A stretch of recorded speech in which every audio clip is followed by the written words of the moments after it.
Sawadee-krab. Good morning, distinguished guests, ladies and gentlemen.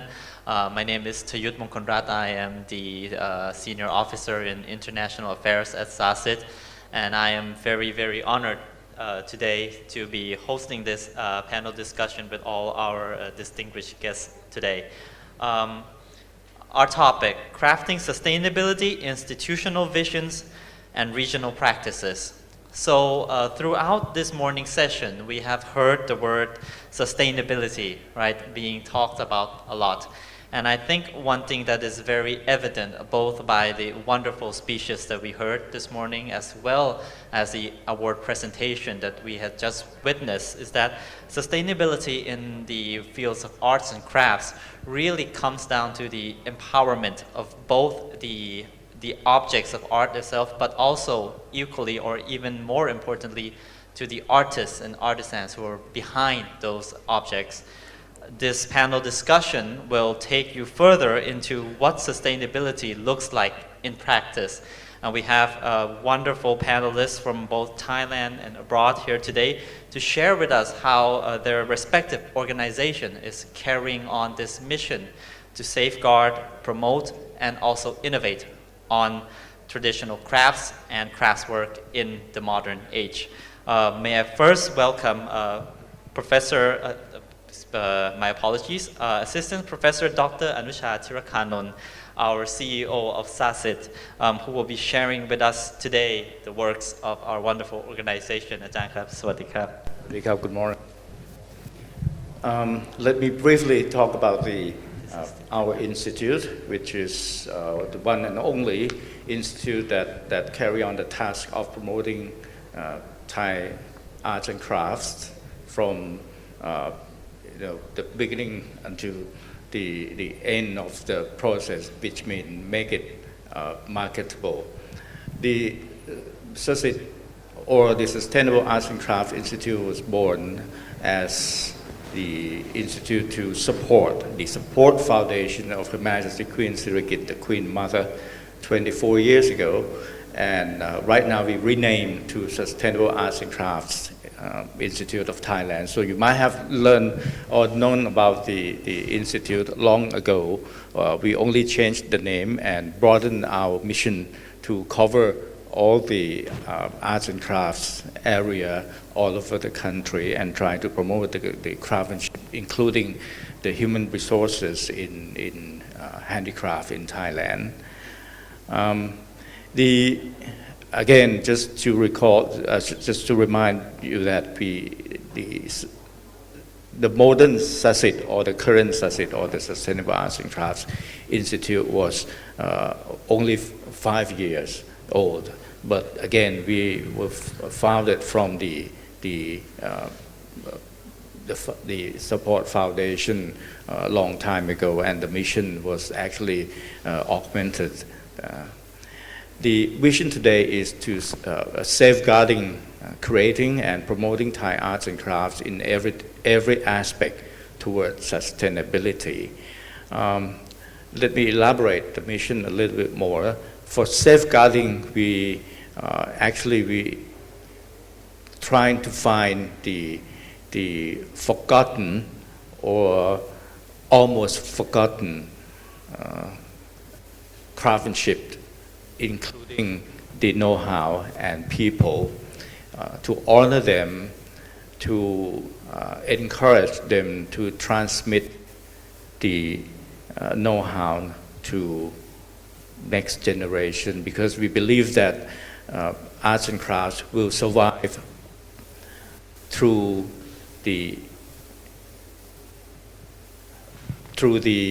not just promotion but the transmission that is quite important to the knowledge of the arts and crafts. And our safeguarding, including archival, make everything documented in photographs and also in video, and try to promote it in every possible social media, be it YouTube, TikTok, or any other platform that will reach the younger generation. And our second mission is to create or encourage the creativity. This including the giving the certifying the products and giving the certificate to the honored people, such as you have the group of people that we just give them the honorable annually. And this year we have divided the group of the artisans into three groups, namely the artisans of the nation, which are the very well-known elder artisans, those people who have established their own style and their school of art. And in the middle category are the master artisans. These are people who already established their own style and ready to transmit to the next generation. And then the younger category is the craftsman descendants. These are students or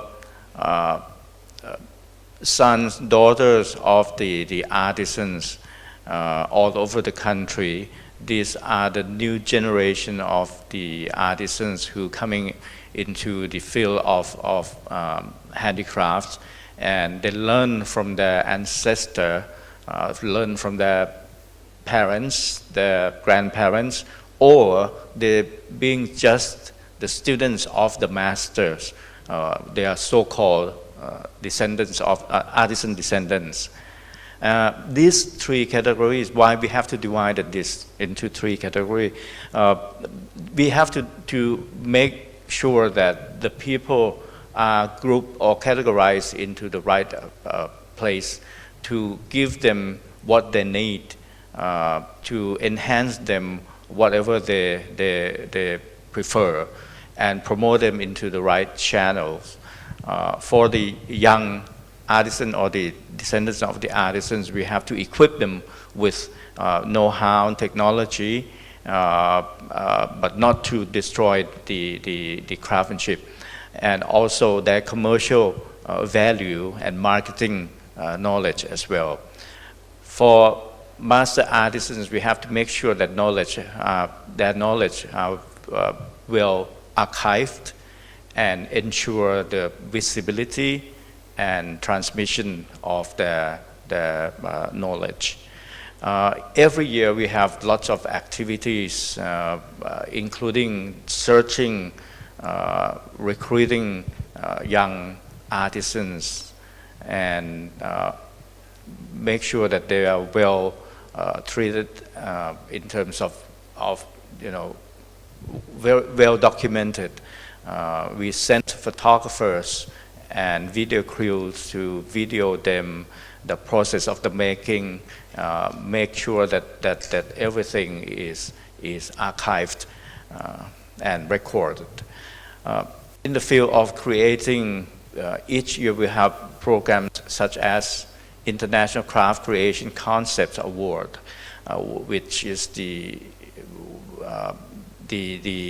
program that we welcome young artisans with new designs based on the traditional craftsmanship, but they have to come up with new design and functional objects.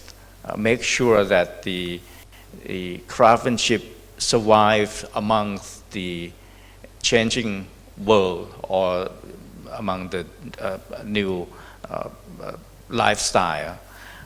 This proved to be very successful because each year we have seen progress in design and also a new face in the industry.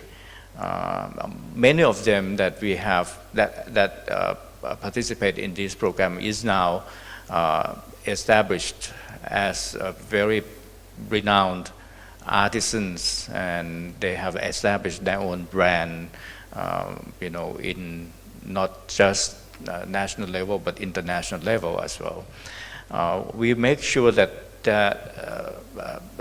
this is another program called SACIT concept, which is quite important because we try to encourage new design that answer the sustainability concepts, while divided into categories like environmental friendly crafts, community crafts, stuff like that, and this will be showcased in our annual craft fair called Craft Bangkok. For the Innotech, we encourage the young artisans to learn from the master and also like this year we focusing on lacquerware. So the program this year, we recruit the young artisans that work in lacquerware, and we select among 30 participants and send them to learn more from, like take for instance from Japanese artists, especially the refinement techniques that could be applied to their work in the future. And after that, upon return, they have to make sure that they will conduct a workshop and transmit the knowledge among the Thai young artisans. And then we have craft collection, which is the search for products to be certified that the products that answer the sustainability concept. And we have the IP craft. This is something really new that made into marketable, like marketable objects. Take for instance, this is an art toy. It's a collaboration between art toy artists and the handicraft artisans. The samples could be, you will see it in the exhibition on the ground floor. And in terms of promoting, we have SACIT shops here in this building and also at the airport to ensure that the products of the artisans are visible and accessible to the customers.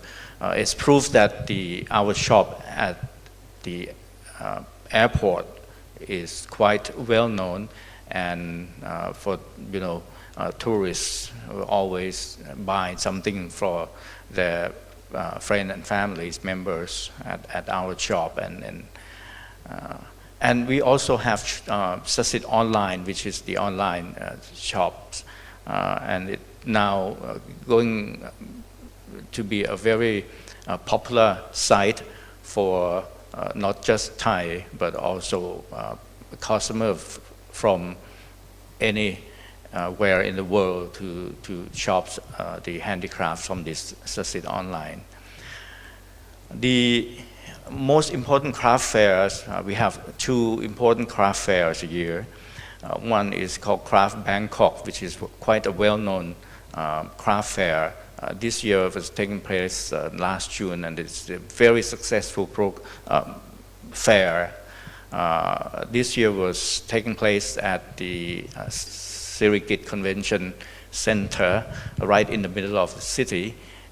We have seen young, people, expats, tourists that came to this fair, and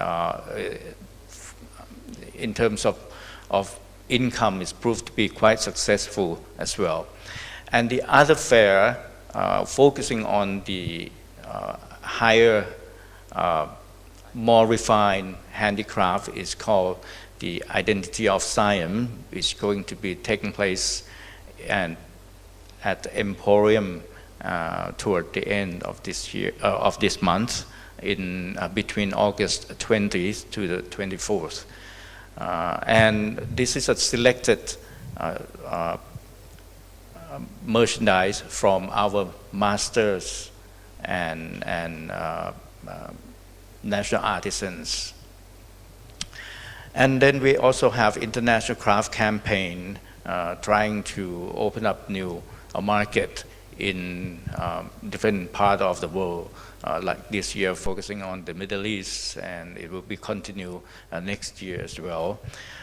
And we have members, almost 5,000 members all over the country. This is proof that Thailand is very rich in terms of handicraft heritage, because these members came from all over the country, from different part of the regions, different regions of the country. And like I said again, we divided them into categories in order to provide them with proper skills and knowledge that they needed. And this year, we have a focus on vanishing craft, which is the craft of the lacquer or the lacquerware art.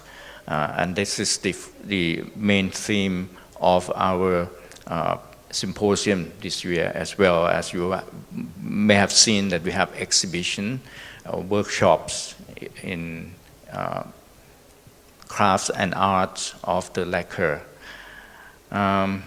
Because this is considered a shared heritage, not just Thailand, but the materials is well known to many countries in Southeast Asia and East Asia and beyond. And in Thailand, the lacquer was used widely among the artisans all over the country, and we use a lot of I mean the amount of lacquer that we use are quite significant, because take for instance a whole Buddha image is covered with gold leaves. They have to apply the lacquer first as the base layer for the application of the gold leaves. And the lacquer is also used for many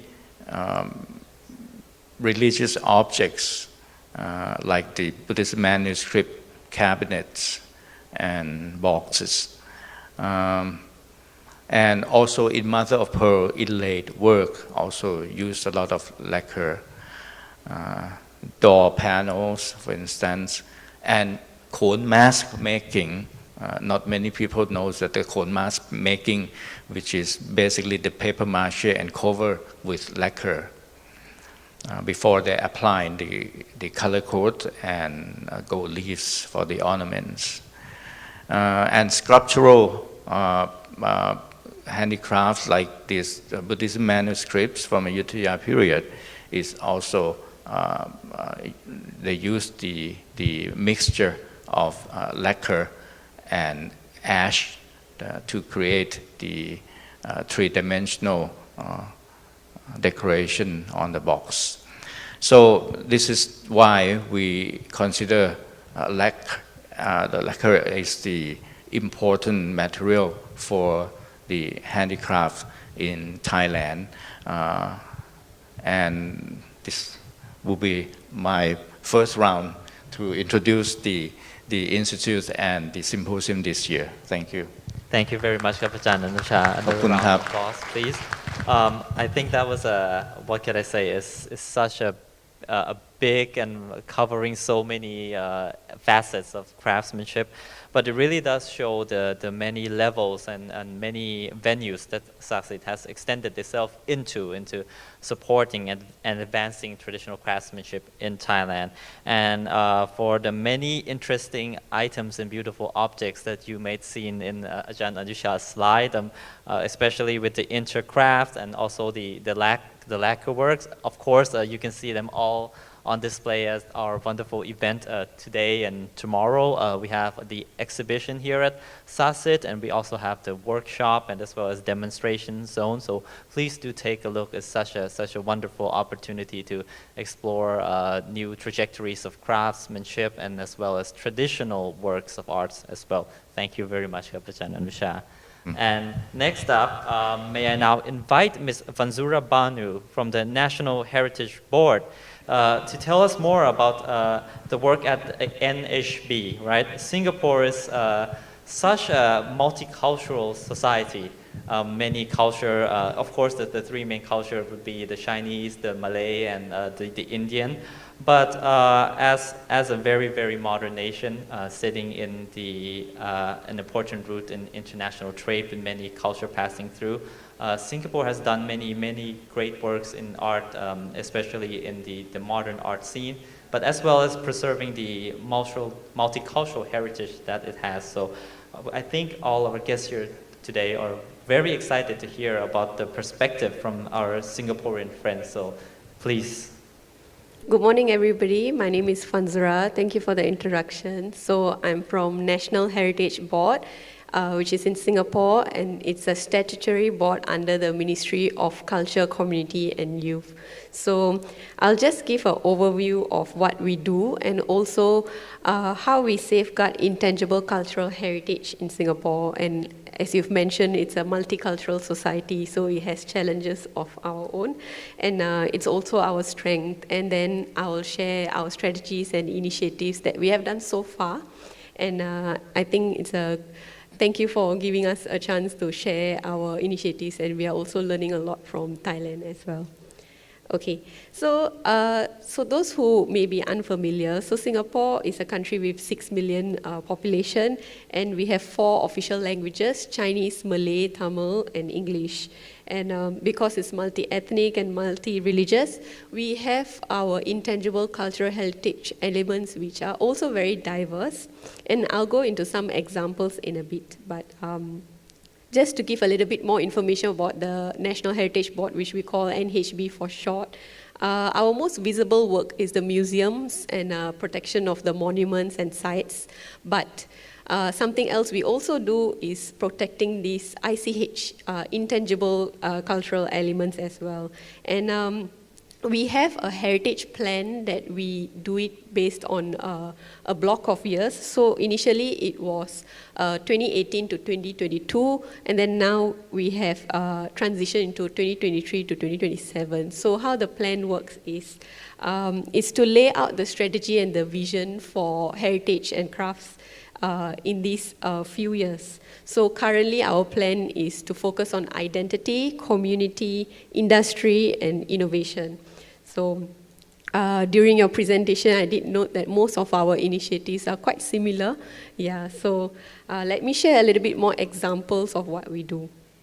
So for some examples of ICH practice, I'm sure our Malaysian counterparts also will be very familiar, because it's a Malay, Chinese, and Tamil. For the Malay community, there's songkok making, there's making of the Malay drums, and then for the Chinese community, there's Chinese traditional lanterns, and then there's Peranakan embroidery, and also we have, for the Indian community, they're known for the making of flower garlands and also making of Indian jewelry. So these are some examples of the crafts that we have. And there's also making of perfumes as well. Yeah. So during the keynote address, it was covered kind of how the challenges is faced by the region and the world is quite common, which is urbanization, globalization, aging population, and technology and limited transmission as well. But the good thing is we did a heritage awareness survey, which we do year-on-year basis. And in 2024, at least 80% of Singaporeans did say that they are keen to support ICH and in general.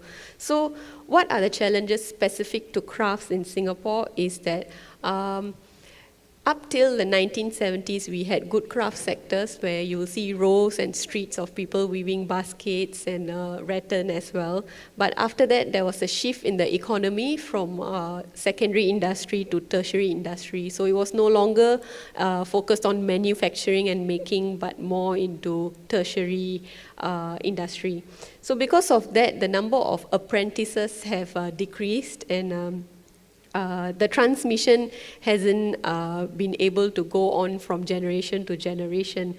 And not only that, as our fast-paced work life changes, and then the way we also pursue our lifestyle becomes different. So a big part of the population doesn't practice the religious practices or carry out the traditions as in-depth as our previous generations. And because of that, the associated religious crafts also becomes lesser and smaller. So those are the, things that have become affected because of the overall globalization and urbanization. So other compounding challenges would be that as the aging craft practitioners close down their practice, there isn't an opportunity not only to transmit but also to document the skills, so there's loss of knowledge as well.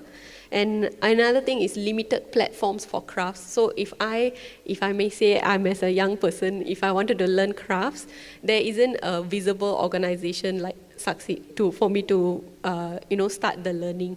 So there's limited platforms at the moment.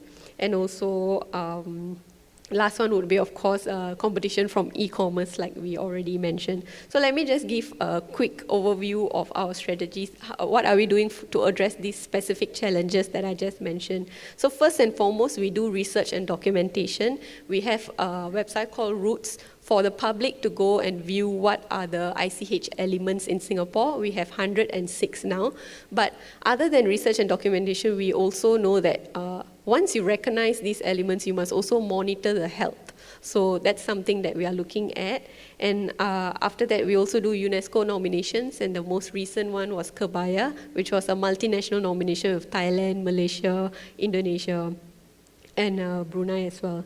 Yeah, so for the UNESCO nomination for Kebaya, we don't only focus on the wearing, but also the making and the skills. And we try to promote in the public through merchandise, traveling exhibitions, to give an example. And just now I mentioned that there's limited space. So we are kind of thinking of creating a space where it is known as a craft hub. So we already have our arts and culture district called Bras Basah Bugis. So now there's within that there's a street called Armenian Street, and we hold craft workshops for people to attend and learn how to make certain things like rangoli or ketupat. So those are some examples. So more specific help for craft businesses, we have actually the Organization Transformation Grant. So it's actually for all heritage businesses, but specifically craft businesses have also benefited. An example I can give is, it's a shop called Setian Heng. It's a third generation religious figurine shop. So what they use the grant for is to develop workshops. So that kind of grant allows them to set aside these funds to think of new things that they can do and to sustain their business. Another example is there's a shop called Only Wu, which is actually does prints that are heritage inspired. So they are new to the heritage business field. They are not a multi-generational crafts family or anything, but they have used the grant to hire a tailor to learn cheongsam making. So it also allows new people to enter the industry. So I think there's some value in making these initiatives more inclusive and to allow young people to enter the industry. And we also recognize our practitioners. So similar to the award ceremony today, we also have stewards of ICH. So we recognize especially outstanding individuals in their field who transmit the knowledge. Yes, so a lot of craft practitioners have been recognized through this. So some example will be Peranakan and jewelry maker Mr. Thomas Kwan, or Karagam making Mr. Balakrishnan. Yes. So other than recognizing and business sustainability, we also are moving towards recognizing the heritage businesses themselves. So this is a scheme that we are launching this year to not only recognize the individuals, but also the businesses. Yes, and then the last two would be to make sure that the citizens are also part of this and not just the government telling them you should value crafts, right? So we have this project called Citizen Engagement Project, where we encourage volunteers to come forward and interview the heritage businesses, craft businesses, to tell their stories, and the end outcome is a booklet that the businesses can keep at their shop, and they can interact with tourists by using to not only show about their own business, but the district as well. So we've done Kampong Glam district, Chinatown district, and then the next one will be Little India. Yeah. And finally, because the reason we have so many initiatives is we are aware that not all businesses or craft practitioners have the same type of challenges.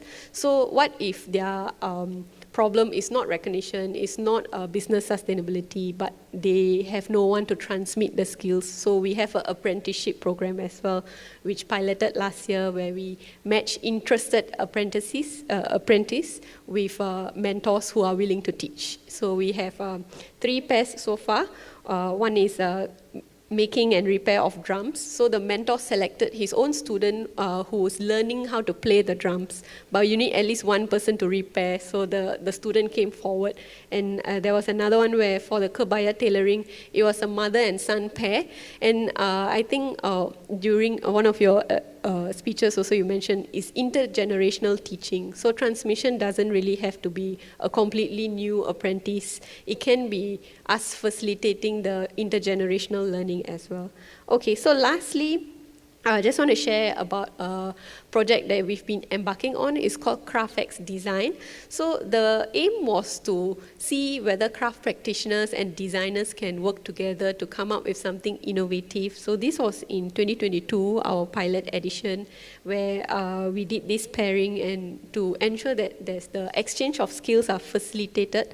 So what we mean by this is not only is the craft practitioner learning from the designer on business skills, how to innovate, but the designer is also learning from the craft practitioner just a little bit on the heritage and the craft. So if end of the day they don't actually produce the craft, that's still okay, but at least they can be a champion of the craft afterwards and continuously work with similar craft practitioners. So that is the type of ecosystem that we are working towards. So this was completed in 2022 and 2023. And finally now in 2024, we've done a different edition with a focus on commercial viability. So in the first edition, the craftsperson and designers worked together and they did a prototype that was very nice to be displayed, and it was traveled internationally and it's in museums. But what about creating commercial opportunities for the craft practitioners? So in the second edition, we kind of challenged them to, yes, create a prototype, but it must be commercially viable. So that's where we are at currently, and it will be launched in September during the Singapore Design Week. Okay, thank you very much. And may I congratulate the success of all your wonderful projects, especially CraftX Design. And from your talk today, I think one thing that, and also adding on to Assistant Professor Anusha Tirakanon's speech earlier, I think one thing that we're starting to see here right now is that craft is no longer a discipline that is limited within the boundaries of the borders of the country, right? We're very, very much affected by globalization, and it's very interesting to see how, of course, Singapore as a very rapid growing nation is facing some challenges in the craft sector because of the way the lifestyles are changing, but also very, very heartwarming to see your efforts in addressing that. And one point that I think I should highlight is that craft has to grow with business, right? It has to go hand in hand. You can't just have only business, and you can't just only have the heritage. It must grow together in order for the business to thrive and for the craftsmen and craftswomen to be able to sustain themselves. So thank you very much, Ms. Fanzura Banu, for this very insightful look into the world of crafts of Singapore and the wonderful works being done at the National Heritage Board. So next up now, we have Sukaseni from Malaysia with Mr. Rafi Siyasawan Arpandi. Now, when I think of Malaysia, I think of history. It's a very, very old nation, and of course, many influence coming in from the old local era to the Hindu-Buddhist kingdom era to the coming in of Islam. And a very interesting note, I myself am a part Malay on my father's side, and right. I think Professor Anusha could comment on this as well, as in the compendium of a Thai traditional craftsmanship. We have many fields of art that is linked to the ethnic Malay communities who are living in Thailand, and their art in such as wood carving, right, Professor, are very, very much revered. So now I think would be very, very interesting to hear the voice from our neighbor Malaysia in their works of art. Please, Mr. Rafi. Thank you so much, Professor SACIT, to Dr. Anu, and also our respective delegates and also our distinguished guests and VVIPs. First of all, I think I'm not coming from a government bodies like Singapore. So I'm coming from a perspective of our players and also practitioners back in Malaysia. So we are registered non-government organizations. And I have been doing all the programmings and also placemaking in Kuala Lumpur.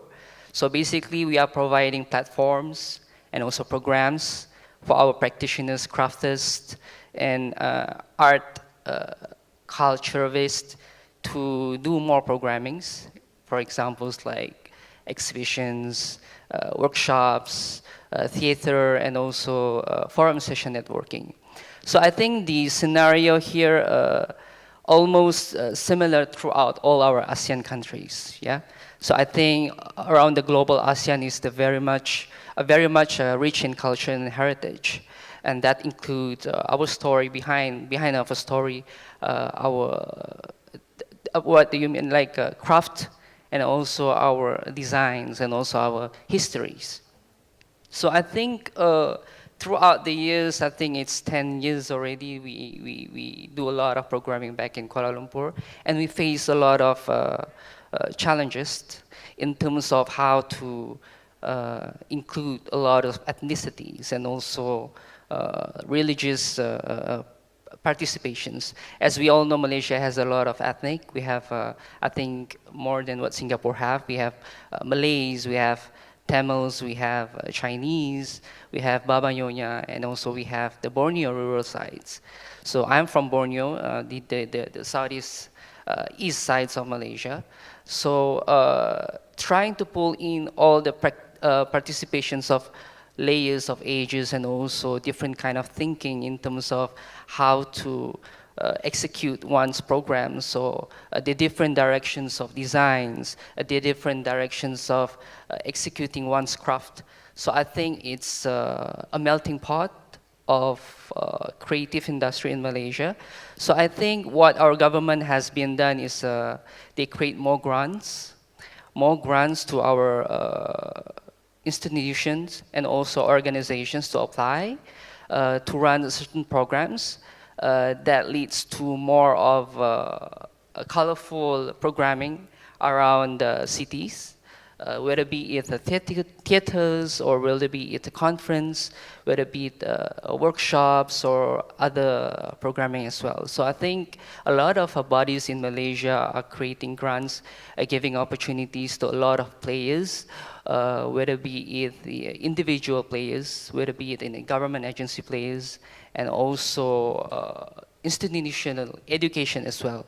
So I think by collecting all these players and then try to give the ideas of I can do things like this, and then try to pitch out to our government bodies, that creates more voices in terms of how to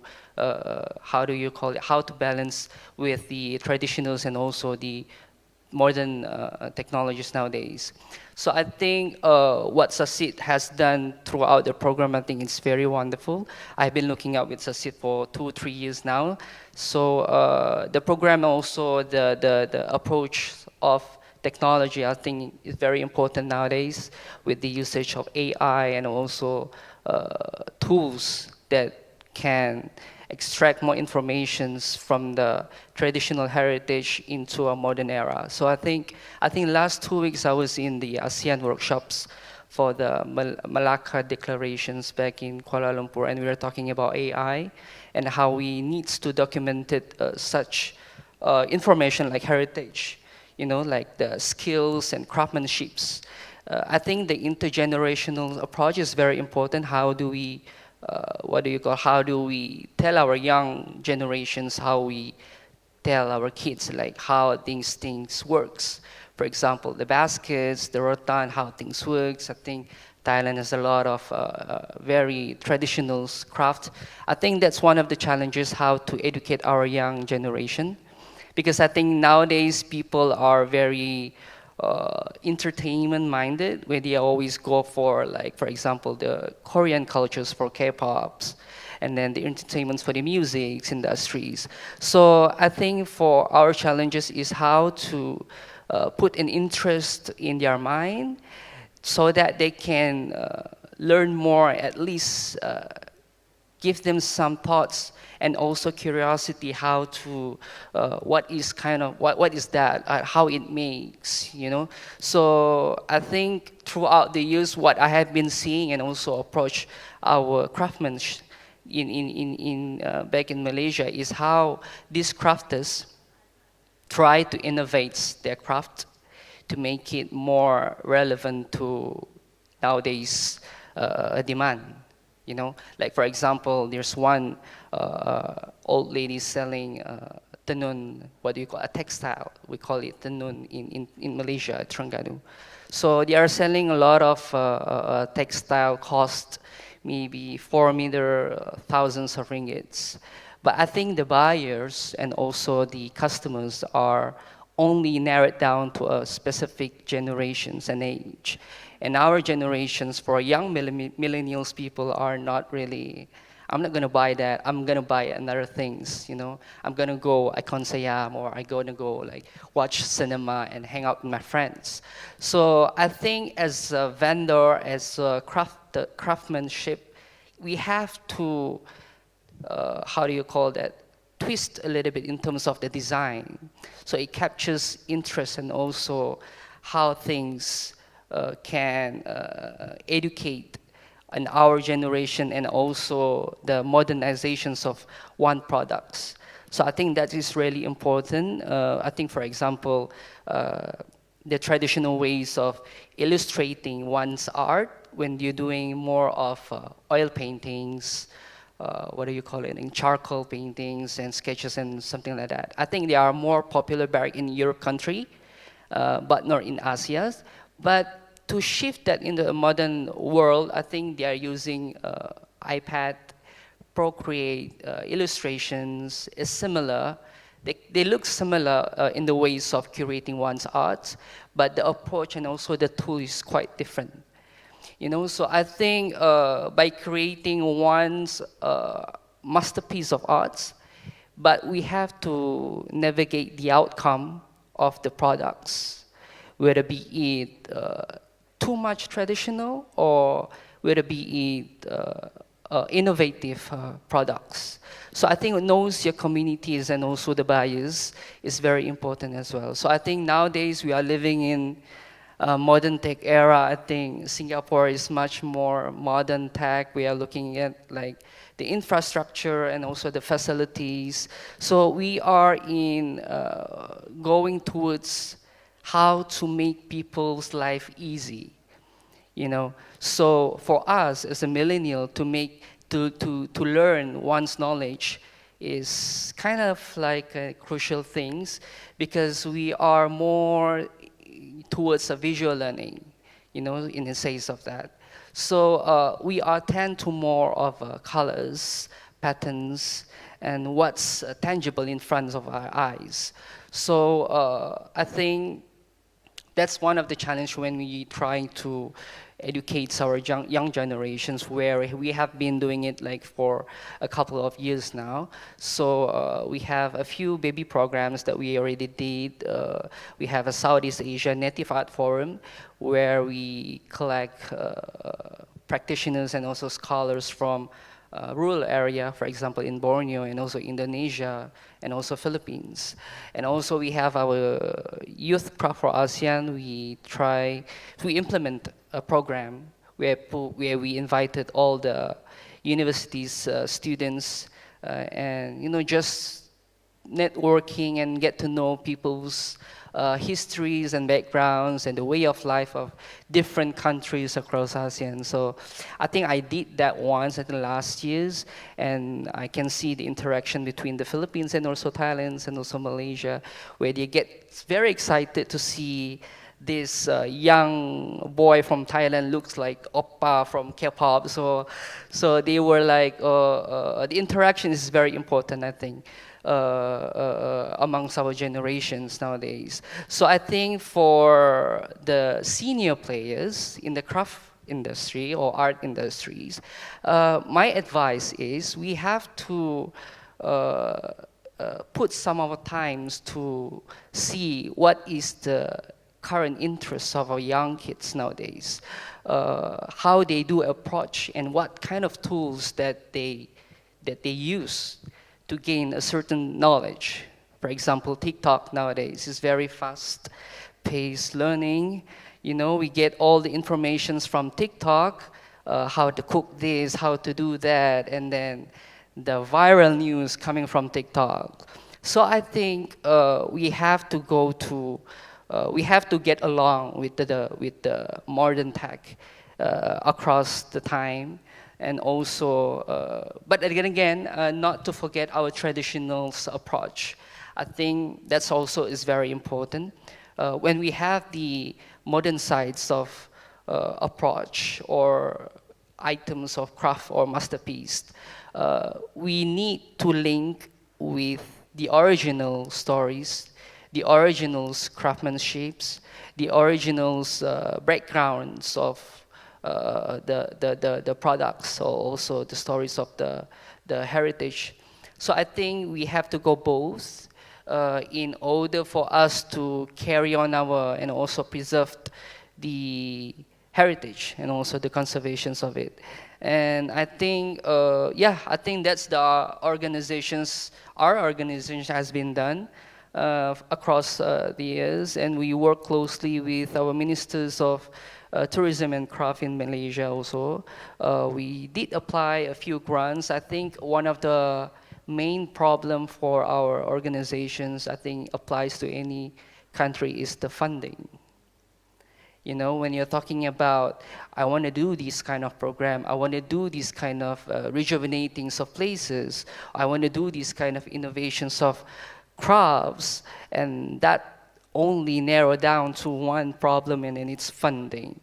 Because I think, just look at the rural area, for example, where the economic system and also the economic returns are quite limited. And also they are hoping for a government support for it. So I think on the government side, my suggestion is, and I think everybody's like already opened the grants for it and helping out in terms of creating programs and also how to apply and whatnot. But I think we have to narrow it down to a specific categories and specific layers of groups. For example, okay, we are open grants for arts and creative industries, and that's very generic. But if we shift to a grants that open for a textile craftist, for lacquer craftist, a grants for a young generation that applies for illustrations, for example. So I think by having those categories that we can identify this kind of, this group of players exist, and it's easy for us to navigate, okay, this group of people are quite a numbers across in Bangkok, for example. So our vision and also our objective has to lead how to bring this group of people to success in these industries. So I think by narrowing it down is very important as well, in not just the sectors of the grants and also the creative industry. I think by layering down by the communities on the urban area and also the rural area.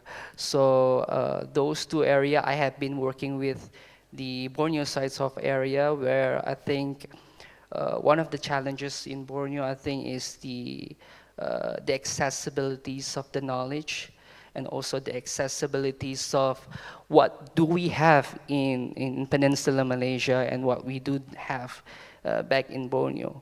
So I think like Singapore, our fellow Singapore here said that the documentations also is very important, and how do we access such knowledge, whether be it traditional ones or any news grand opens or any sort of aids towards our creative industry players. So this year is our 10 years, marks 10 years of our organizations. So we are looking forward and expand more of our program across ASEAN, which we are still working on it. And then, yeah, I think that's just about my organizations. We are just a small, tiny piece of organizations, but we look forward to work closely with our fellow Thais here. So yeah, thank you. Okay, thank you very much. It's Arashat Bunlong from Greater Chiang Mai, and thank you, SACIT and Dr. Anusha also to inviting me here. I'm from Chiang Mai, Thailand, and I actually graduated architecture. So I have some background in architecture, and I study cultural management in Paris. So I have like comparative perspective in European scene of cultures also. So Greater Chiang Mai is meant to be a culture and heritage think tank, but I'm not just a thinker, so I'm an activist. So I also do things in art and culture and heritage, and also environmental during these 20 years, always in Chiang Mai, but always connecting with other parts of the world also internationally. So Greater Chiang Mai, we just recently working with the group of private sectors. So we have this small committee, but it's not small. Actually, it's a very interesting combination of people in Chiang Mai. It's all the private sectors, Chamber of Commerce, Federation of Industry, the bankers, all the real estate, the restaurant, hotels, the tourism organization, also match with the 12 higher education institutions in Chiang Mai, so it's all universities. And also Greater Chiang Mai and foundation of Lana Wisdom School, Lana Wisdom Foundation, and also the latest one is the Siamese Society Architect in Lana branch. So we have this committee called the Chiang Mai Spirituality Revival Committee. Yeah, we just recently, almost 2 years ago, we have the MOU we love to sign MOU, in Thailand. But what is more important is that MOU have to be effective and very practical. And then we see the win-win situation together, because when we have private sectors, for sure that our cultural capital that we are creating here has to create the economy for the city also. So we all agree in this vision of creative economy, and we have the MOU and even the Monk University signed the MOU altogether. So our mission is to revive. Actually, there is 3 phases: is roots, curate, and then create. So we have to revive the roots first. Before that, and then we curate some of interesting things that the new generations will be interested, right? And then later on, we give those contents to the creators. So if it's in the ecosystem like this, I think we can make something, make change in something in Chiang Mai scene, because you can see that Chiang Mai is very various in like modernity and also tradition. But we also have the body of many people and activists and many groups. I think we have the most activists like NGO, as many as they could be in Chiang Mai. So we decided that we will do like an event for the city, like revive the ceremony of city, 2 ceremonies a year together. So we start with the Tan Kway Salak. Tan Kway Salak is in Thai is like to paying homage or offerings to your ancestors. So everyone has ancestors, right? Neither you are a Buddhist or not. So we choose that. But why is Chiang Man Temple? Chiang Man is the first temple that Mang Rai King came and then endorsed this temple to be like a royal temple. And normally in the history, Chiang Man Temple have to start this ceremony first, and then the other temples can continue. So this tradition has been lost like 30, 40 years ago. So we, together with the networks and then with the temple and community of the temple, we restart this again. So we have, I'm doing is that I'm a small private sectors, right? And then we connect with the academics and the private sectors. And we also work with the governmental by like inviting the governmental governor to all the departments in the city to join. But we have no budget at all. So the budget came from the private sectors and also the academic sectors. This is another model of working. So we have this like craftsmanship also with all the gurus and artisans to build this. And CMU, the Chiang Mai University, have the workshops beforehand, before we starting the ceremony. And the ceremony take place at the Chiang Mai Temple with like 500 people joining both sides. I mean, everyone would like to attend, and then either 300 baht or 3,000 baht will be welcome. You know, it's like as you wish kind of ceremony. So the governor came and all the gurus and many parts of people in Thailand, in Chiang Mai. And another mission of Greater Chiang Mai is to document all the gurus nowadays, because I think we are running out of time. Many people will know that the old guru has been like lost their memories, or they have been like out of scenes for a while. So we started to document all the gurus, both younger and the older generations. Now it's like 100 already. And then in many way of, and then they came the flood in Chiang Mai. So we have an opportunity to start another work to be the restoration of some temples. And here comes the manuscript projects, because we have worked with many of the gurus and temples, and then we combine all the like the foundation, and also with the Lana Architect Foundation with 5 students from 5 universities in architectural schools to come to the Lana Wisdom School to help with the restoration and do the master plan. And then help all the temples with the monk university, Chulalongkorn, Rajavidyalaya. And then this will be led to another project of the manuscript thing. So this is just, I would like to go. The temple community museum also. And okay, this is a manuscript project. We survey the affected flood temples first, and then we rescue them, and then we hire, the model is very simple. Chulalongkorn Rajavidyalaya, they have the MOU with the Indira Kanti National Center of the Arts in Delhi, and then this Center of the Art donated 2 big scanners, very high-tech one, almost like 3 million bahts, but they don't have any staff to do it for now.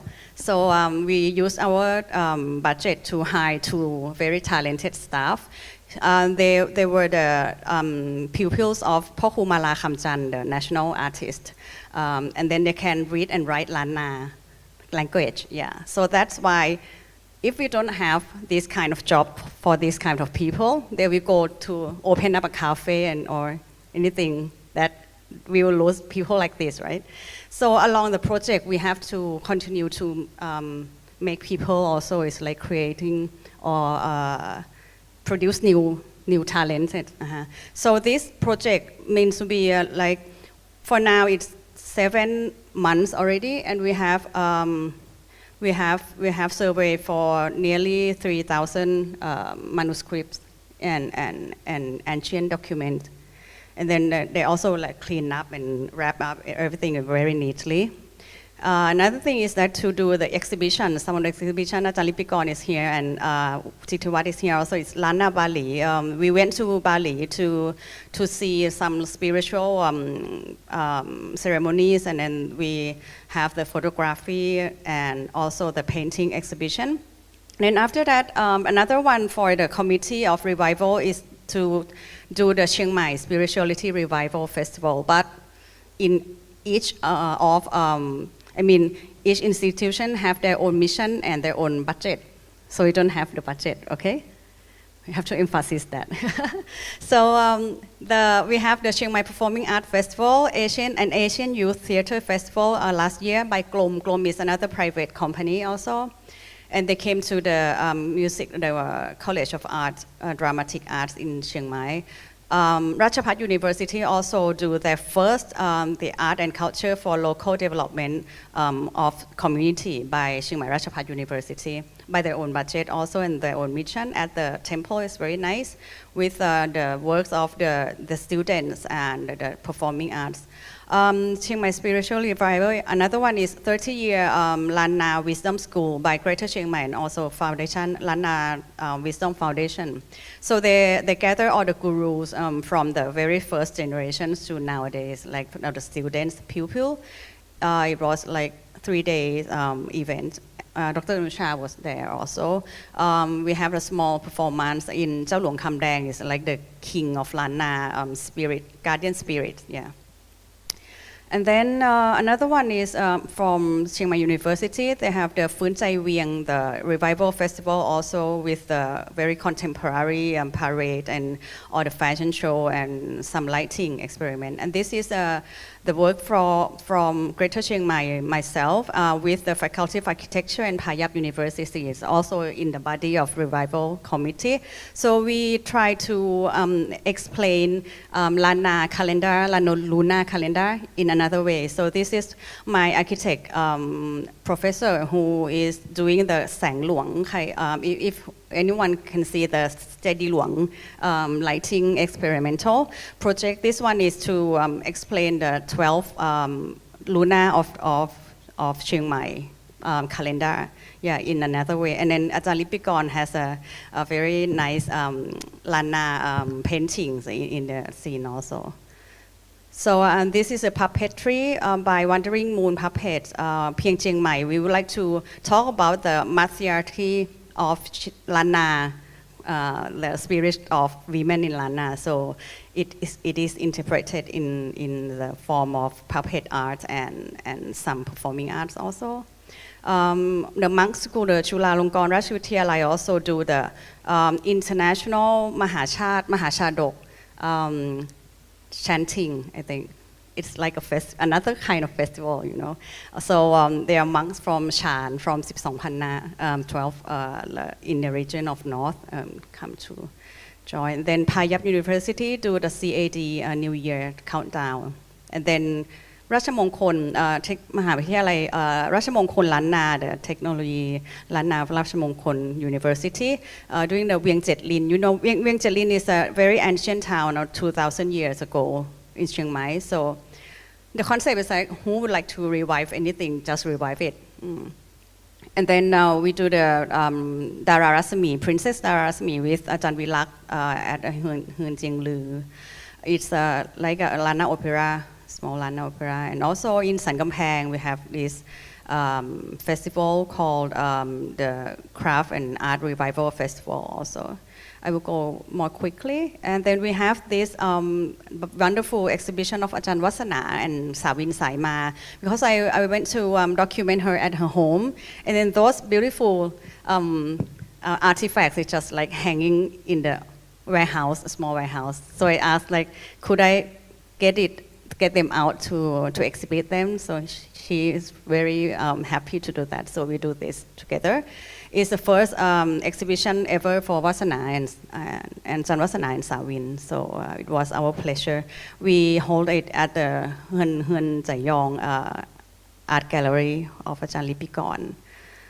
And another event, the ceremony of the city is Khun Sangkhan Lana during the New Year's Songkran, yeah, in April. So Khun Sangkhan is the guardian spirit of Lana, but Nang Songkrang is from the central part of Thailand. So we revived this to represent the originality of Lana. So we have this small parade.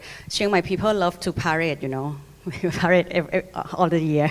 So we have this small parade, and then the Kun Sankhana, the guardian spirit will be predicted each year that what he will ride on or what kind of posture he will be in, like that. So this year is like on the white elephant, and then sleep slide. I don't know what is talk about. นอนตะแคงสแกง